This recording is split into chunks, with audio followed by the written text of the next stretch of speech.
All right, away we go with Patio Chats, the second episode. Episode 2. Episode 2. It's Darcy Campbell, that's me. Dan Gallant, Hot Dan, as we like to call him, is hanging out too. Daniel, sir, welcome to episode 2. Yeah, second show, different patio. Second show, different patio. Now this is your stomping ground here, so you're gonna have to tell a little bit about where exactly we are, and well, it's a nice area. Since we are in the midst of a COVID-19 pandemic, there's been a little bit of a gap between my aunt's plans to come home, and well, I'm basically house sitting for her. In the meantime, we are in beautiful Brighton, Charlottetown, Prince Edward Island. The fact that I love about this house is that I am a 15-minute walk to Kiwani's. The dairy bar. The Kiwana's Dairy Bar. Yeah, the Kiwani's Dairy Bar. You called it Kiwani's. I like that. Well, a little Hawaiian flavor to it, I guess. I'm calling it that from now on. Kiwani's. No, it's Get a it's cone. great. Yeah, it's great. You get to watch lots of dogs walk by, and yeah, I'm excited spending some time here in beautiful Brighton, Prince Edward Island during this time of COVID-19. Patio Chats. The name of the game is we're taking the show to different patios here and there. I got a nice patio. This is a great patio. I love this patio.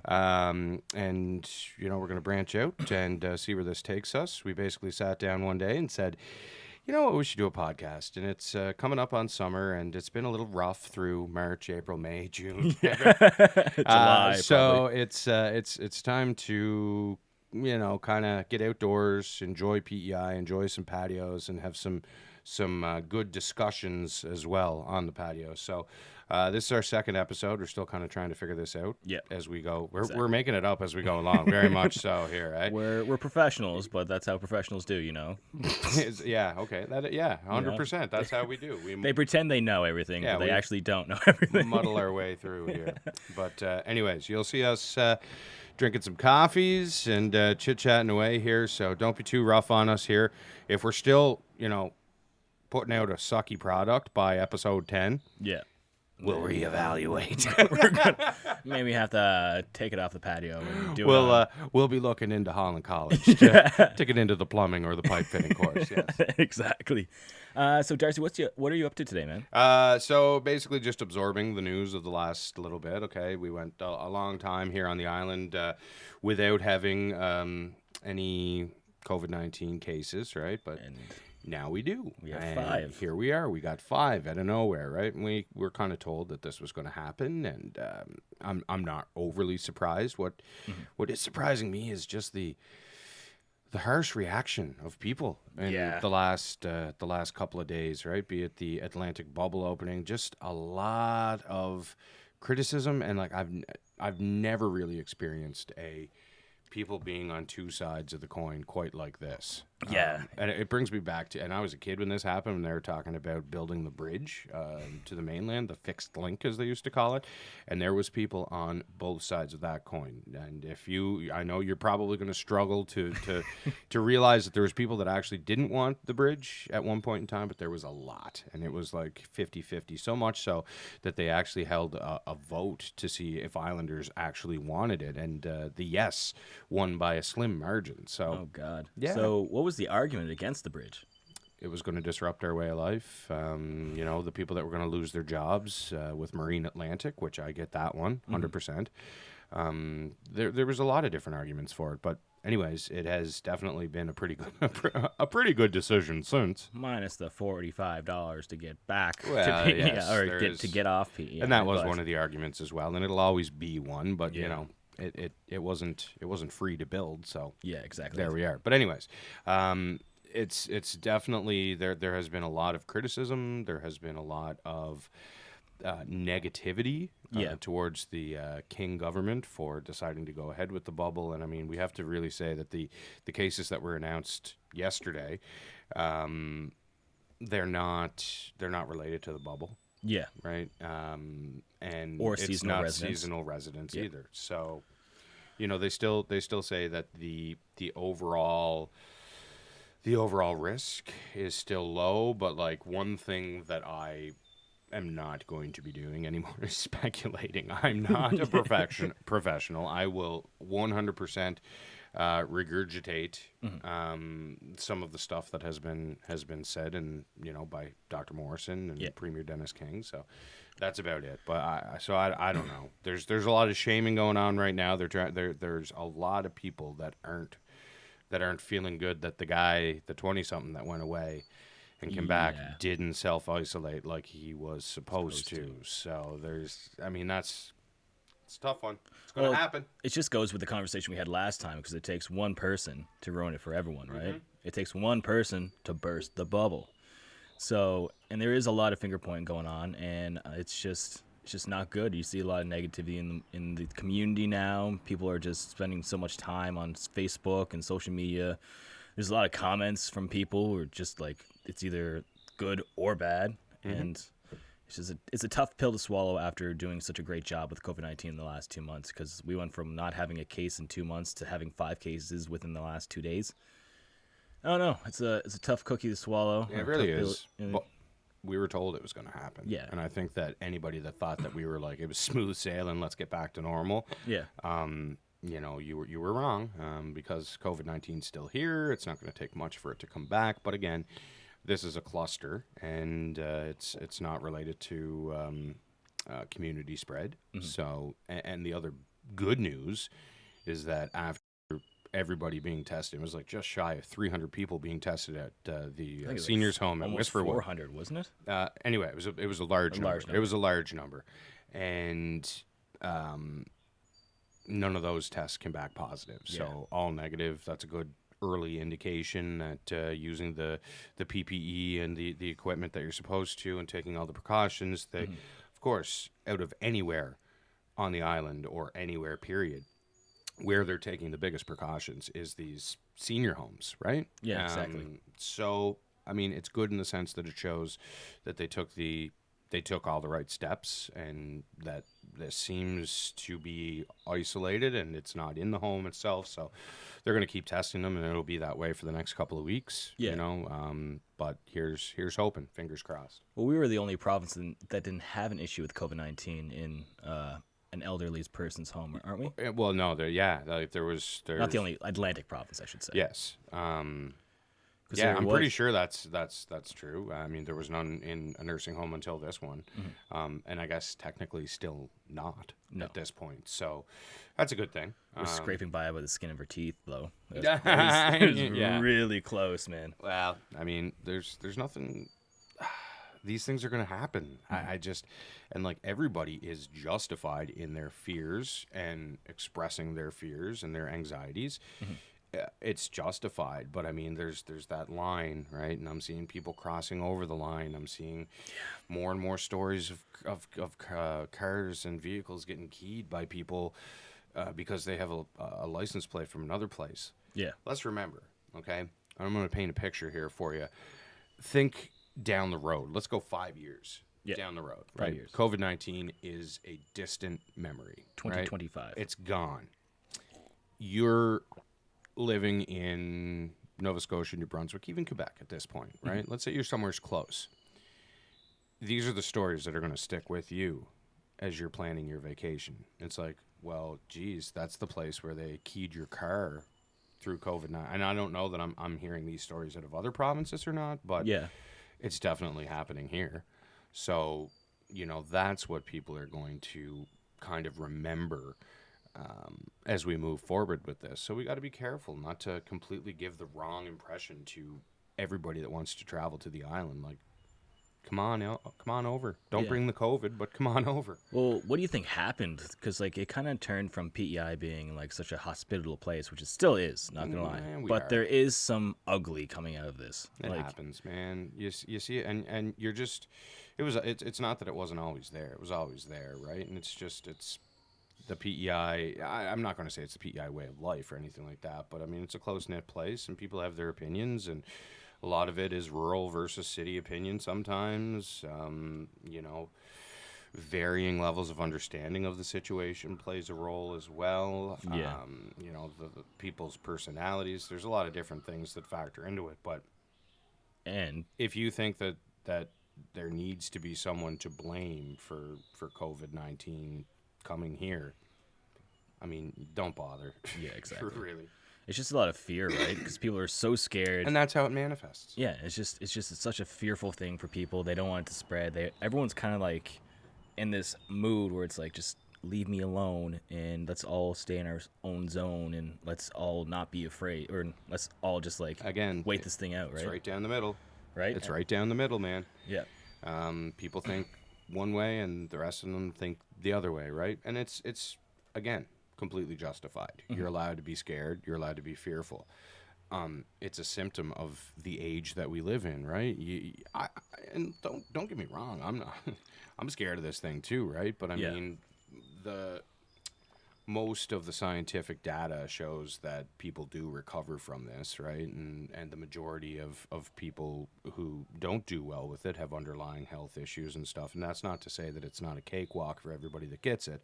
Not saying that in any way, shape, or form. But the mortality rate is going down. Like the death count seems to be steadily on the decline now. They're testing more people. They're even though the numbers continually go up in the U.S., and this is not the the place that I should be using as an example, but the amount of people that are getting it seem to be not dying as much. I guess Exactly. that's not really an eloquent way to put it, but I think that's what's going on.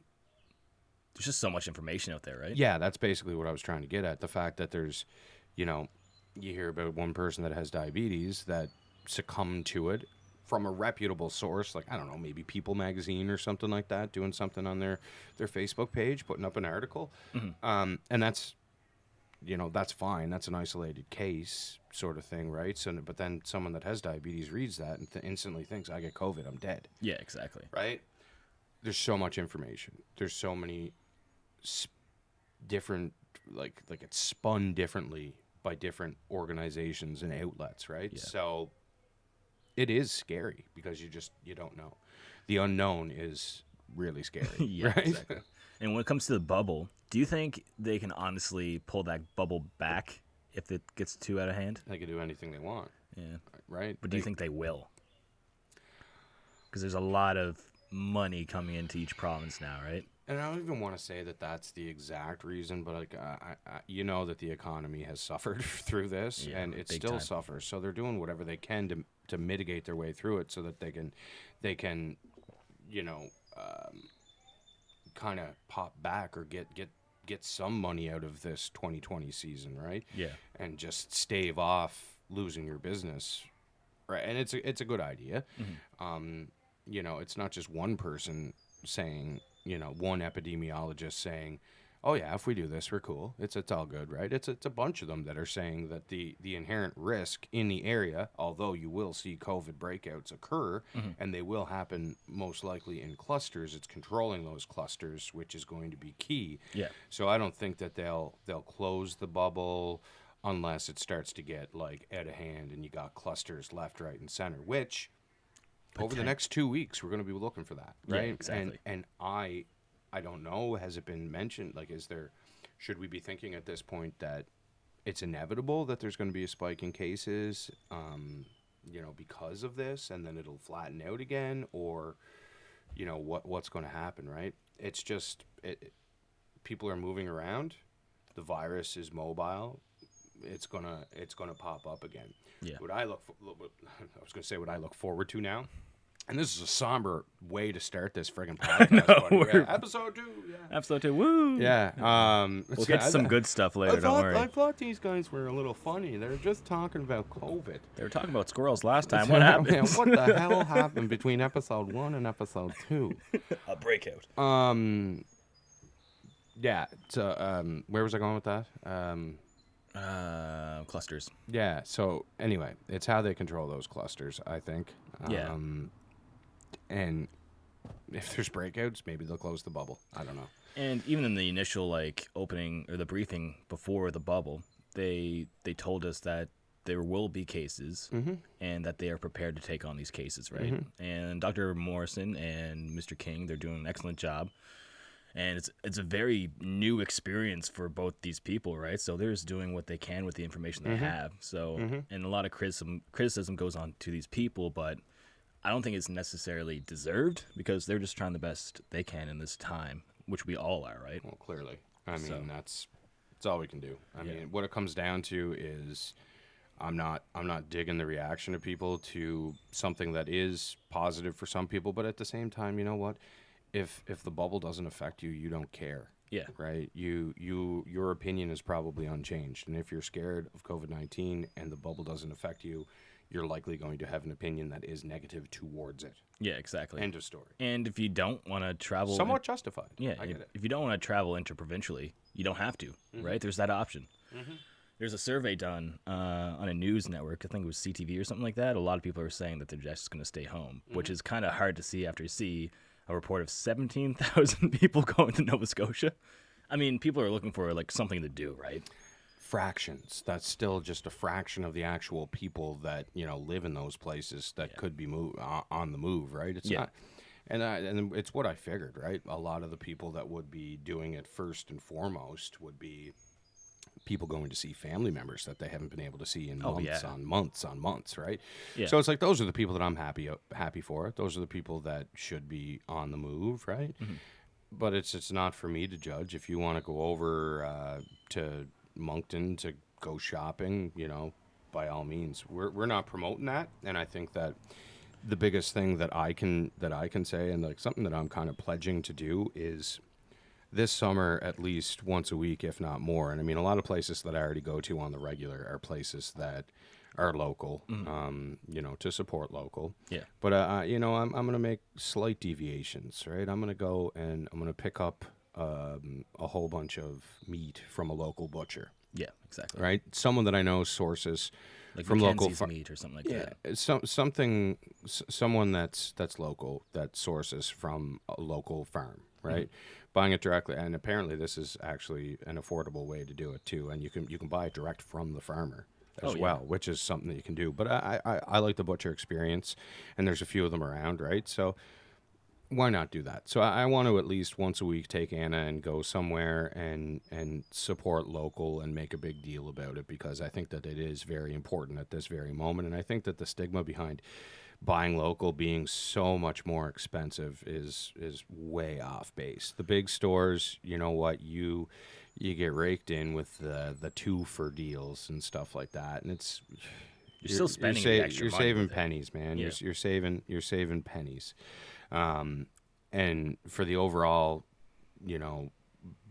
bigger picture, I think it's a great idea to try and support as local as you can. Do the staycation thing too, right? Oh, yeah. And I've been preaching this on the radio, and again, both of us work for a local radio station with Stingray, and we have taken the approach that we are going to support local, and it is so important because these are our friends, our neighbors. They support our ball teams and our hockey clubs. They are in the community helping with barbecues and bake sales and everything under the sun. So these are the places that really they deserve our support at this point in time, because without them, there's no island economy, and without the island economy, the way of life completely goes down the drain. So Yeah.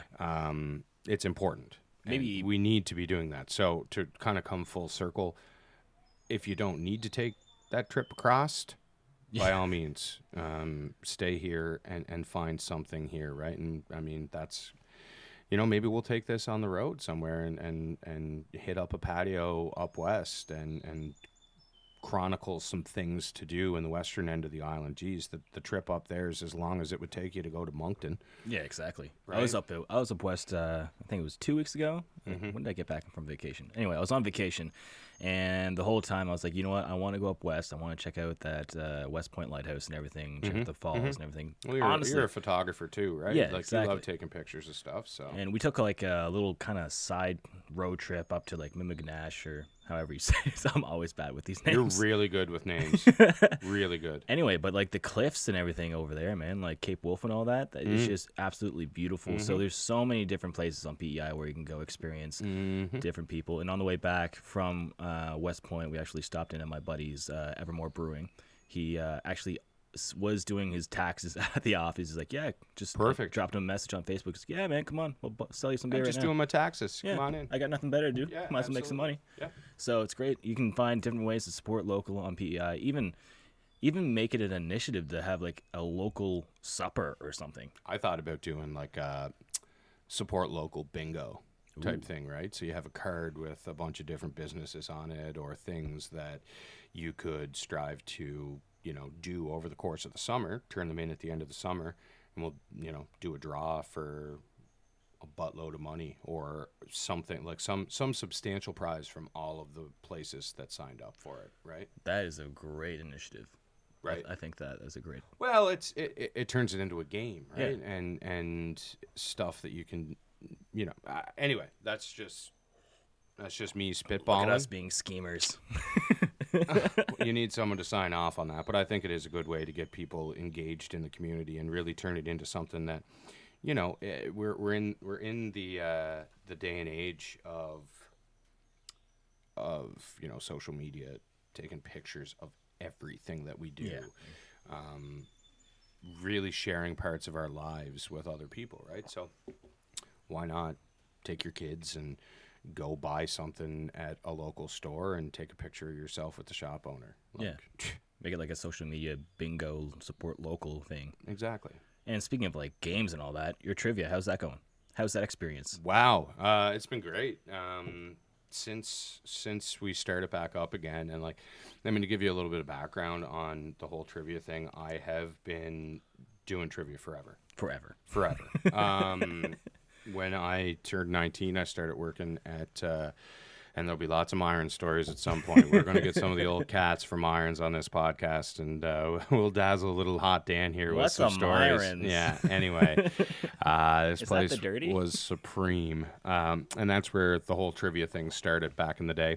And since then, I've gone on to host shows in all kinds of bars all across Prince Edward Island. I've done trivia up west. I've done trivia down east. I've done trivia in Moncton. I kind of just made it my thing, and I've been doing it ever since. So about 20 years of trivia doing, which will give my age away, but regardless of that. Since I started at Hunters doing trivia, taken over from the great Steve Newman. I was going to say the late, great Steve Newman. He's definitely still alive. Yes. We know he's alive. 'Cause he works with us, Definitely too. still alive. But yeah, I took over from him at Hunters, and there'd only been a handful of Thursdays that I missed in those 6-7 years. Oh, God. So the whole COVID thing was like, what am I going to do on a Thursday night? Well, eventually I found out doing nothing on a Thursday night ain't that bad. But we got back down to business, and since we did that, we asked people to sign up ahead of time. We do it at nightcap right now because the capacities at the bar at Hunters is only 50 people, but 50 at Hunters, 50 at nightcap upstairs. So we've been doing pretty good, getting between 40 and 50 people every Thursday night. So did an additional trivia, an extra trivia, just a one-off on the beer garden stage across the street, Charlottetown Beer Garden in the Sandy Clan. Big ups. And it was pretty good. So we're going to try it again. We're going to go at the beer garden on July 17th for St. Patio's Day, which is going to be really cool. Going to be cool. Entertainment starting at 2:00. Well, basically, the conversation that was had was we didn't get to have St. Patrick's Day this year because of COVID. It was the weekend that everything shut down. And that was just bummer. Buzzkill extraordinaire. Thank you, COVID-19. You are a jerk.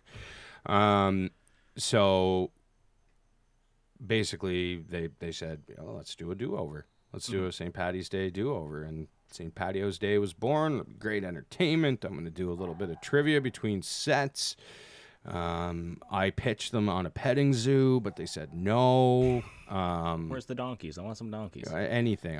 They were like, what does that even have to do with St. Patrick's Day? And I said, nothing. It's a petting zoo, which is cool. We should have a petting. Anyway, something about having goats around people eating food. The health department frowns on that. I mean, it would be kind of disgusting to see a goat take a crap while you're trying to eat your clam sandwich or something. That's the collateral damage of being around goats, buddy. You got to take something with some good with the bad, some bad with the good, I should say. So if I am a person who wants to go to your trivia, Yes. what's the process? I got to go on to a link. I got to sign up. Depends where it is, really. Let's say nightcap every Thursday. Nightcap every Thursday. There's a link posted. You should probably follow the Hunters page.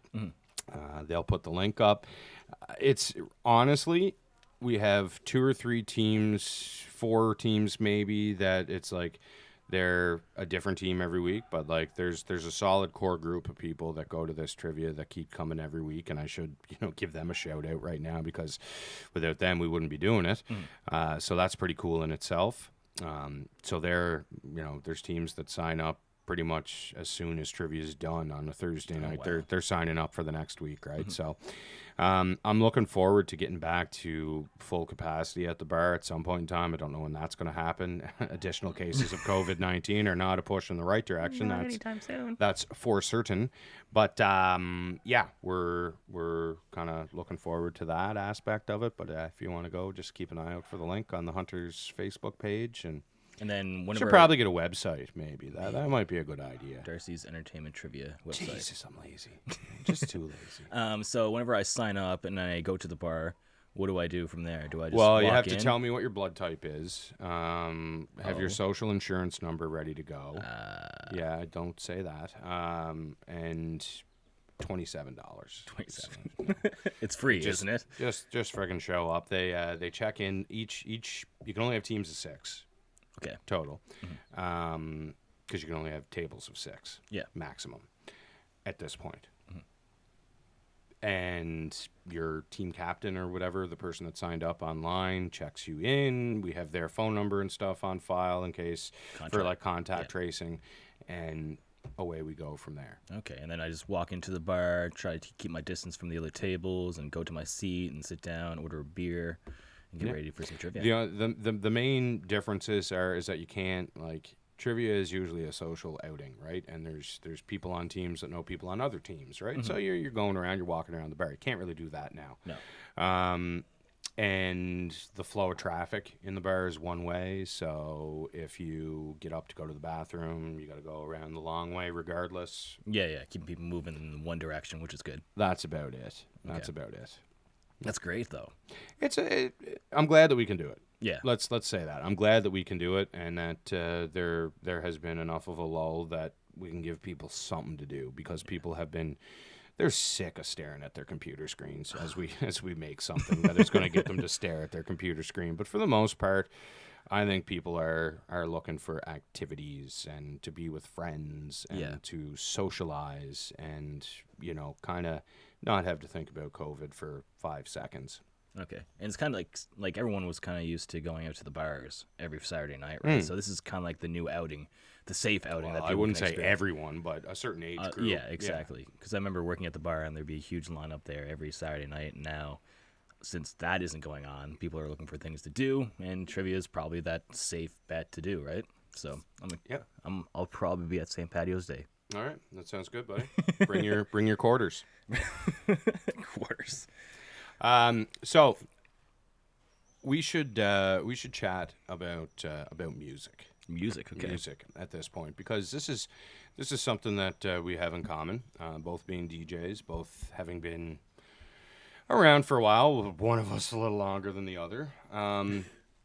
We actually had this chat on our Saturday night radio show that we host every week about summer songs.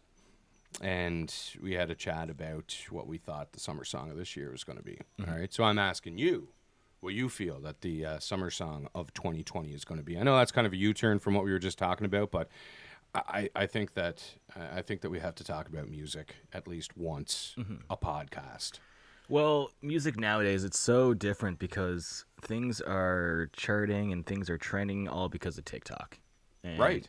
So I believe it's the song that has the most influential, who has the most influence on TikTok right now. It has to be Savage Love by Jason Derulo and Josh685. Such a great song. Really good song. It's carefree, and it's like, it just reminds me of summer. Reminds me of summer. Yeah, exactly. My second bet was Watermelon Sugar by Harry Styles, because every time I go to the beach, I'm always thinking, like, this is the song I want. Pretty to go darn to the hooky, beach, right? So, and you sing that, and it gets stuck in your head. Tastes like strawberries. Watermelon sugar. Oh man, it's so good. It's definitely an earworm. What's your Big Harry choice? Styles fan. Big Harry Styles fan. Now, I'm gonna say that Jason Derulo song. I think the baby is just Rockstar is just a little too In your face. hip hoppy, but man, it is definitely one of my favorite songs right now. I can't every time that song comes on, I like turn her up. Yeah, Turn her exactly. up because it's good. Let's talk about some of the like older songs of the summer, right? Like, what does any stick out in your mind? Like, I mean, I Got a Feeling was huge for forever. Black Eyed Peas, and they have a new album out, minus Fergie, which is Translation, wild, really which is good. wild. I've heard good Some things good about samples on that thing. Man. I've heard that there's a pretty good Latin flavor on it. They have huge. Shakira, they have Ozuna, they have Maluma, yeah. J Balvin, Yeah.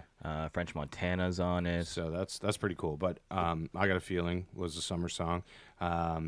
Blurred Lines was a summer song. Until things got a little Got a little more out of control than they should Yeah.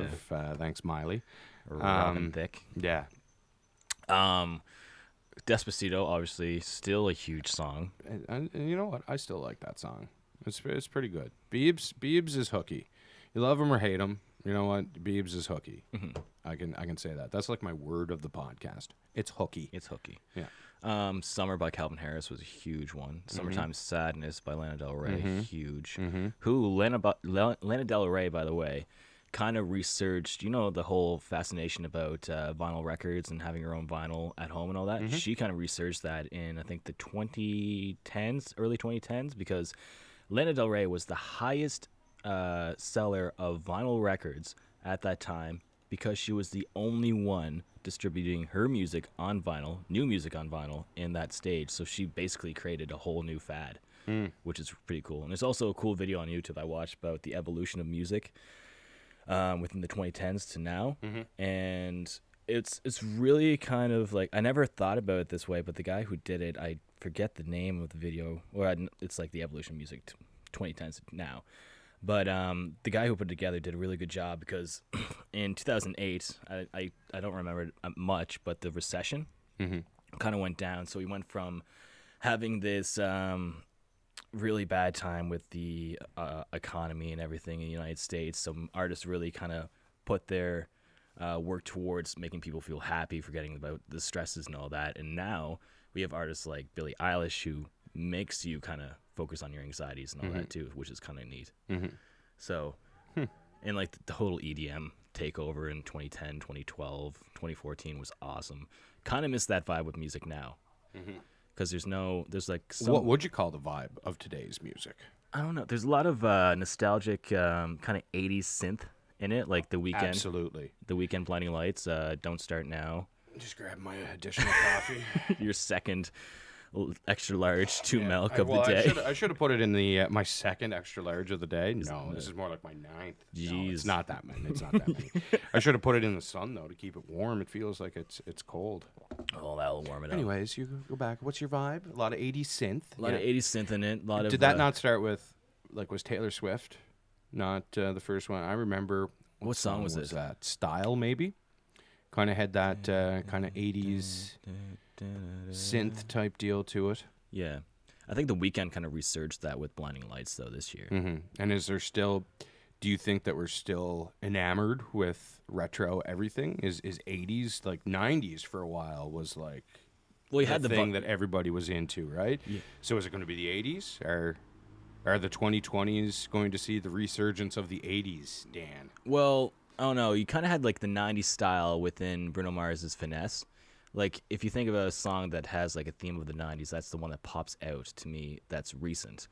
The nostalgic vibes of the 80s and music today is really good because it's really like, it's when you listen to it, you feel good, right? Dun, dun, dun, dun, dun, dun. Like that makes you makes you bop and all that. The other genres of music that are being played today, it's obviously very hip-hop focused, very trap focused, a lot of distorted bass in the song, like the Babies and all. He's coming up. He's going to be a huge star. He's getting a good push. Yeah. Right? And you can usually tell because anybody that's kind of starts popping up on pop tracks, you know, and that's just, it's And that's all they do, right? In that business, it's just the featuring to get a name out there is all that it is, right? Same thing happened with Kesha. Like, they put her on Flo Rida's Right Round. And Was then, that? Was Yeah. Kesha on that? Really? Yeah. Oh, I didn't even know That's that. the first real taste of Kesha that people got was on that song. By the way, what happened to Kesha? Like, she was huge. Was it Well, 2015? she had an issue. The Dr. Luke thing. Well, yeah, exactly. And I can see how that would throw you off your game for a little while, and how you'd have to sort through that and kind of try and find yourself again. And that's, I feel like that's the unfortunate side of this industry, right? And she had a little bit of success with like Praying was good. Well, it was a huge kind of like revolution out of that scenario, right? But I don't really think she was able to connect too many dots after that, right? Raising Hell was really good. Big Freedia on that, like that New Orleans bounce kind of vibe to it. Really great. And that song didn't do anything for me. No? It didn't do anything for me because it was just like, it seemed like an attempt to grab what she was before. Yeah. You know what I mean? Like, it reminded me more of 2012 to Kesha. Pitbull and Kesha. What's Timber. Right? Yeah. It kind of reminded me of trying to recapture that, but like Praying was such a departure and like a move in a different direction that it just, I don't know. I don't know that everybody bought into it. I know it got pushed pretty good, Yeah. but I don't know. Anyway, It's also another topic we could talk about is how these stars of the 2000s can't really get in to charting nowadays, which is weird. There's only like Taylor Swift that can do it because she has a huge fan base. And you see like the Justin Timberlakes come by and it's like, well, they're not like the JTs of the 2000s, right?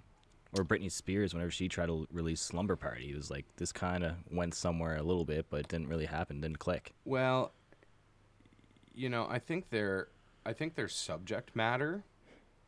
Yeah. I think their subject matter is like when they were putting out songs, you know, it's like all about, you know, dating and Club. yeah, and different things like that, right? If Justin Timberlake, as a family man now, was singing about, you know, grinding up in the club, Bringing and, sexy you know, back. it just I don't know that people buy it, right?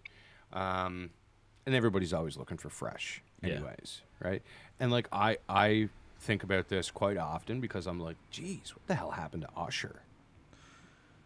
Right? Yeah, because he tried releasing some stuff, but again, didn't click. And again, sometimes these people, they don't even need to do anything, No. right? Like Usher's a producer, and like He brought the Biebs. he's got money, right? Like he's got her figured out, I think.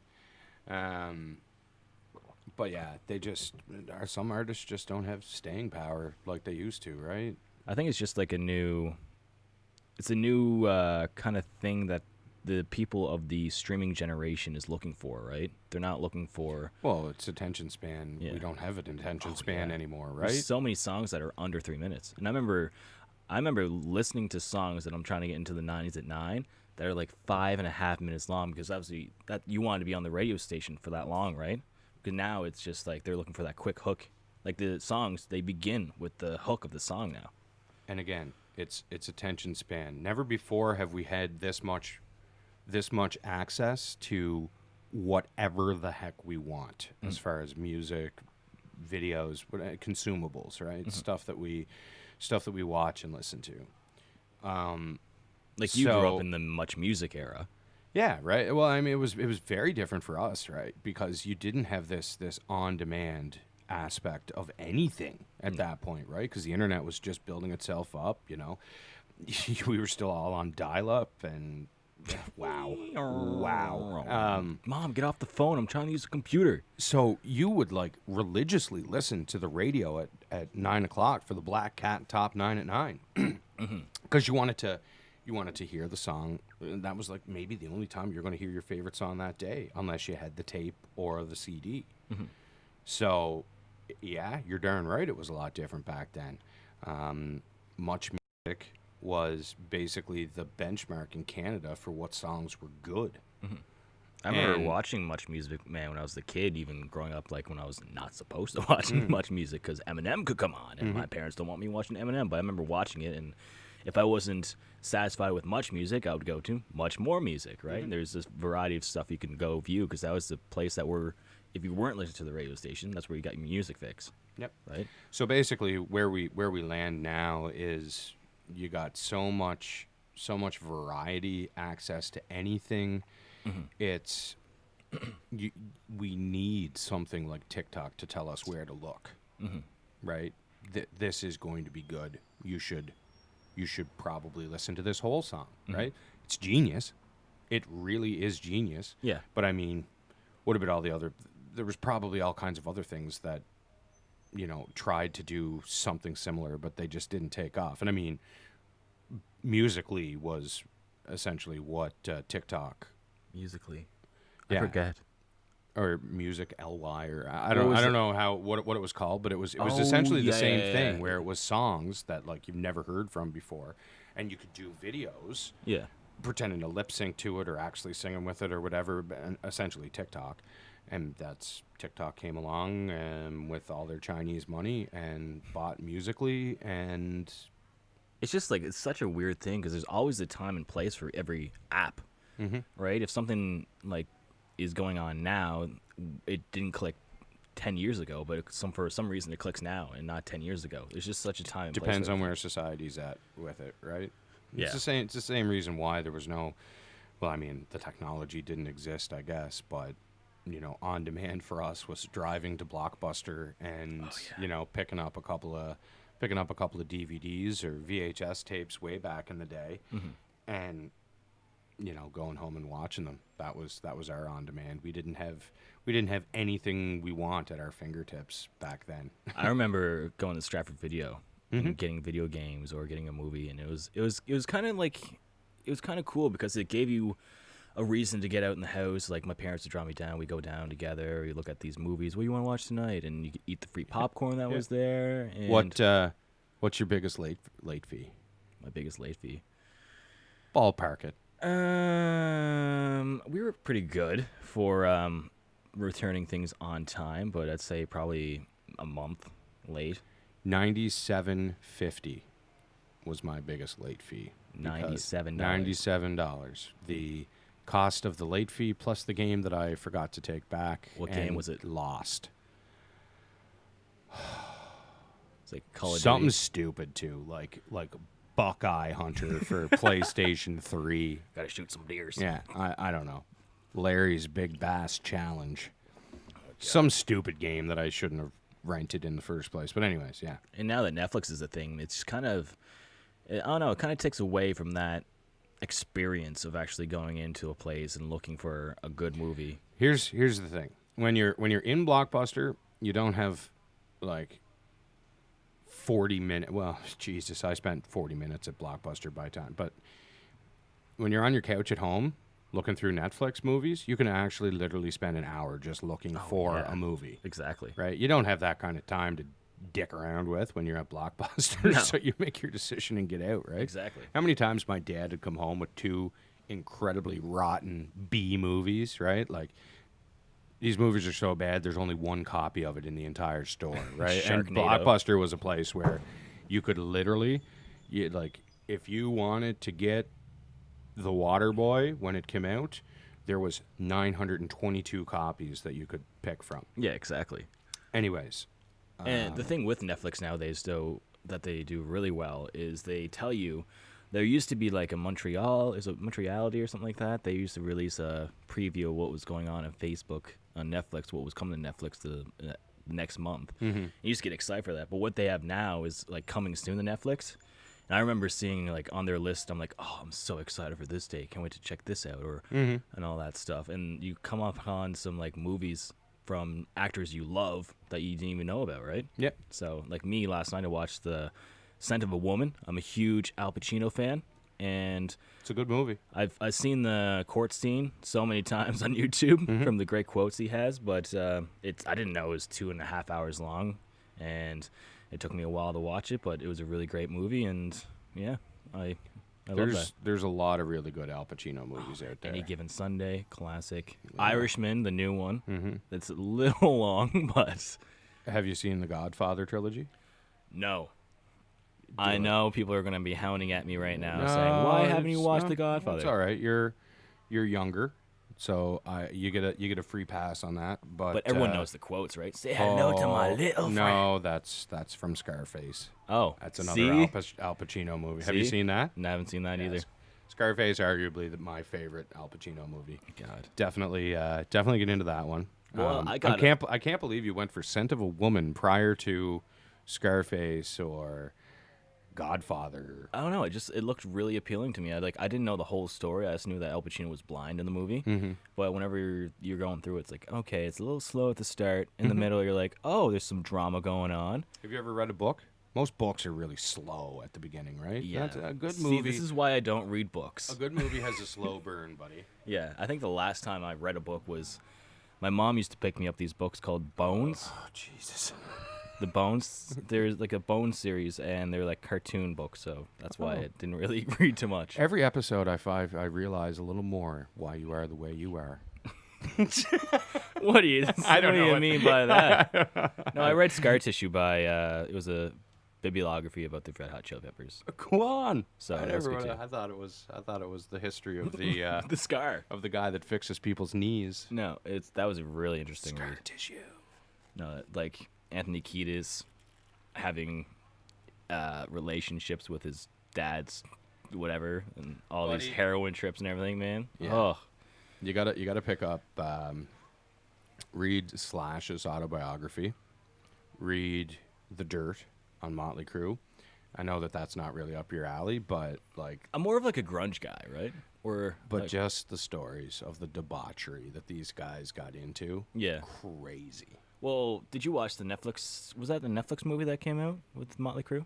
Yeah, The Dirt. It's The based Dirt. on the book. Okay, how was that? The movie? Compared to the book.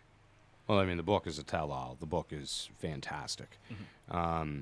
It mirrors the book quite a bit. A lot of like, right down to Ozzy, licking up someone's pee poolside. Ozzy Osbourne? He's messed up, dude. He was in Motley Crue. He was not in Motley Crue, but they went on tour with Ozzy in the 80s.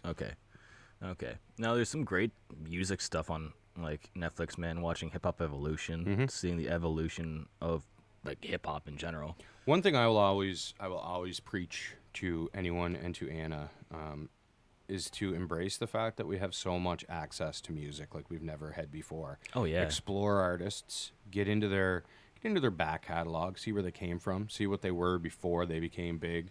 The classics, dig into those a little bit more. You know, you gotta understand the evolution of pop music.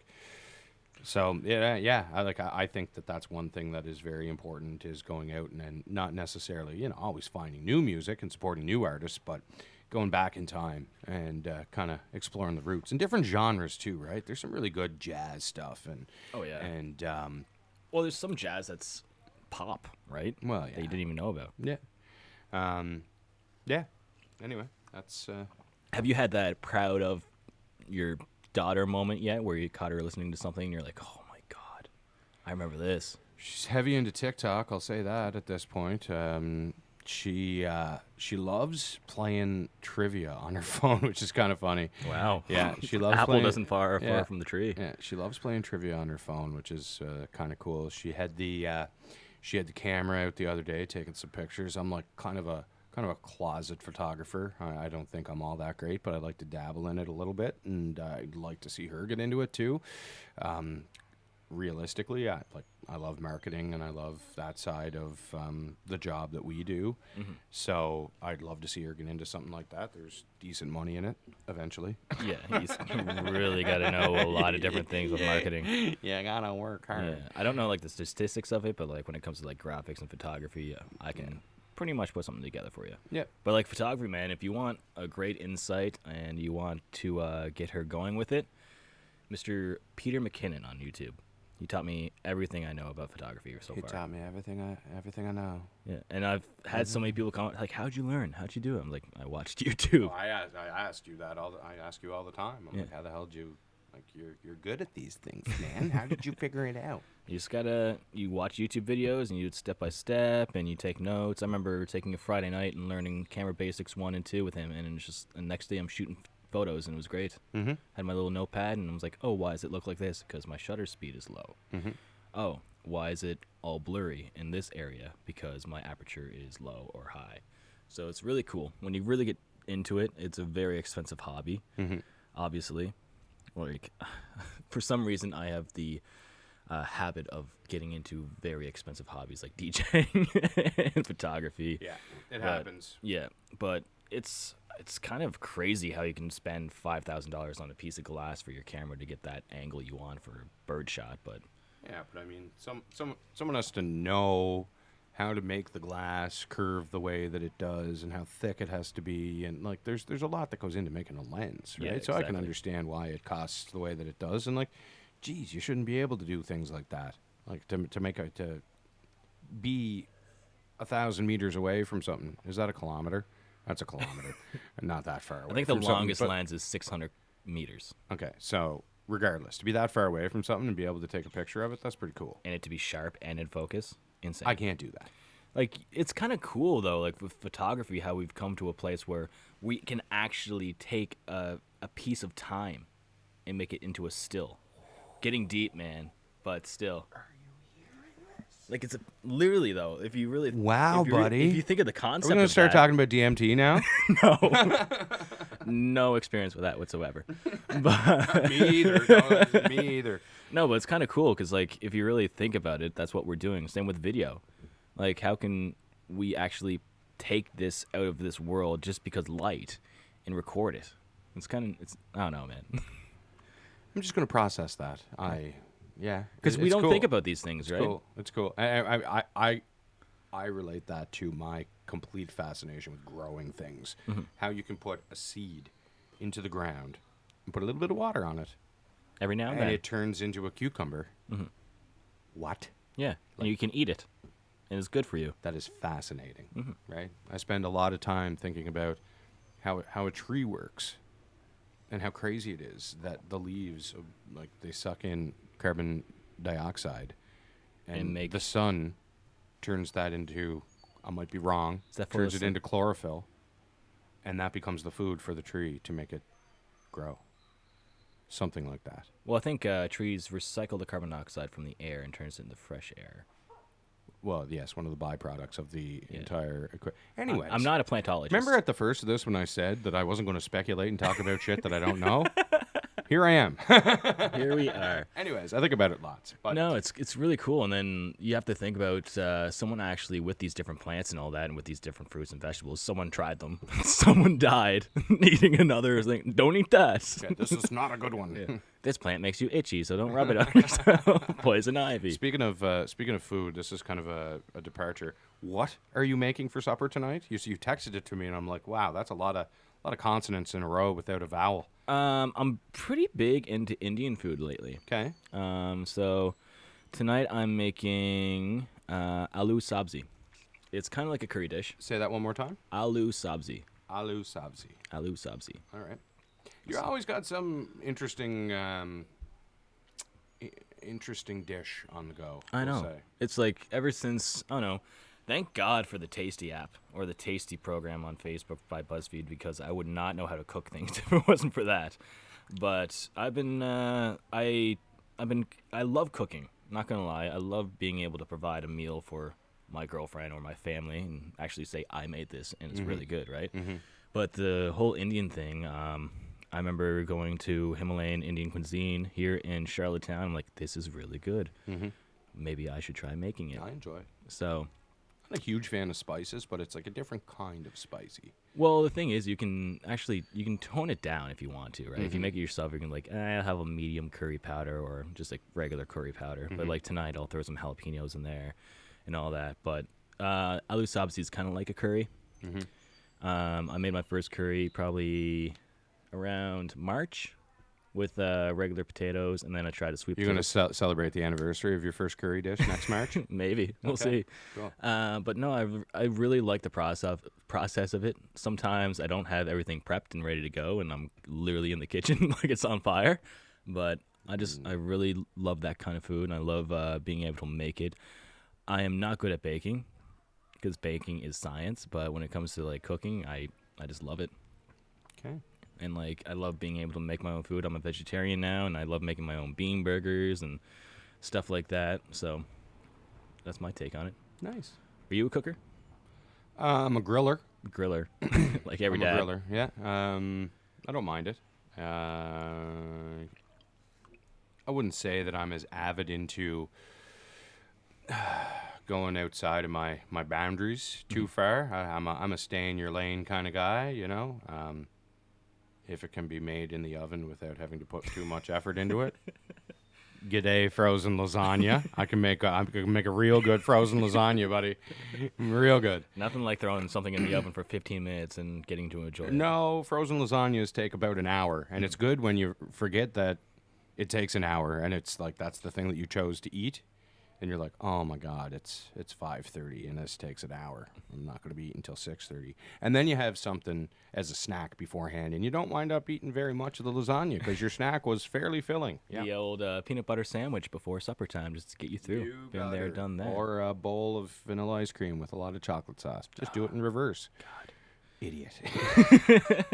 No, but with the Indian food, it's kind of weird because like sometimes you'll see something on the recipe, you're like, can I really get that on PEI? Yeah. Like if I'm seeing ghee today, and it's a type of Indian butter, so I'm like, I'm gonna use just I regular. thought butter. he was a guy that played for the Montreal Canadiens. Ghee Lafleur. I need some ghee. And then there's another Indian dish called paneer, and it's a type of cheese. I'm not sure if I can find that in PEI or not, but it's kind of like you're playing with it. The right? internet, buddy. You can order that in, I'm sure, from anywheres. Mm-hmm. And then with like whenever I turned vegetarian, I tried making this thing called pulled pork or vegetarian pulled pork. So basically, it's jackfruit.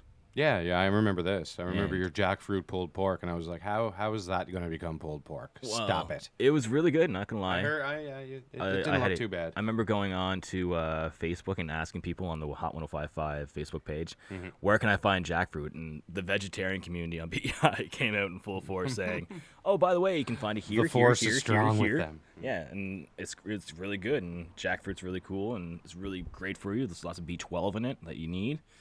Especially nowadays with COVID-19, you got to keep your immune system up, so you got to eat your vegetables.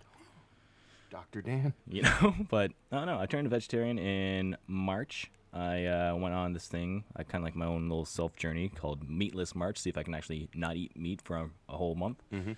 And haven't gone back since. Good. I only miss chicken wings. That's the only thing I miss.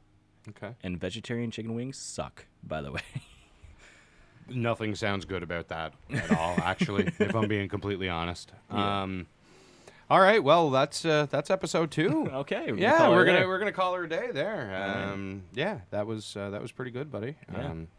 Great patio here, It's getting really hot, too. and that's 100% why I am pulling the plug at this very moment, because it is starting to get a little bit hot. It was cooler out this morning to start the day Back today. of my knees are sweating, which is never good. It hasn't been the nicest weekend across the island, but that's all right. The sun's here, and We'll take it. looks all right. We'll take it for the evening. Speaking of the patio chats. The patio chats. We're going to the patio chats, mate. The patio chats, if you guys are looking to maybe get your name out there, we're always looking for sponsors, right? Always looking for sponsors, always looking for ideas, always looking for feedback. Always looking for patios. Always looking for patios. We'll chat on your patio anytime. Oh, bring it to your house. Yeah, so hit up the Facebook page. Keep an eye on our socials. We're going to get a website going here very soon. I know that the front end of the podcast says patiochats.com. We are going to get on that ASAP, and we just wanted to get the shows up and running and get them onto the major platforms so we can get that running before we get everything else squared away, but it is coming. By the way, if you are using patio chats or if you're listening to patio chats on Spotify, be sure to subscribe. Yes, please. Because Spotify has this weird thing. If you don't have a lot of subscribers, you don't have a lot of listens, they'll just kick the thing off. All right, we don't want that. So check it out, Spotify, Apple Podcasts, and a video hopefully coming to you this Video week. hopefully coming on YouTube. I think we got a few kinks worked out there, so here's hoping you'll get to see our beautiful mugs. YouTube and Facebook.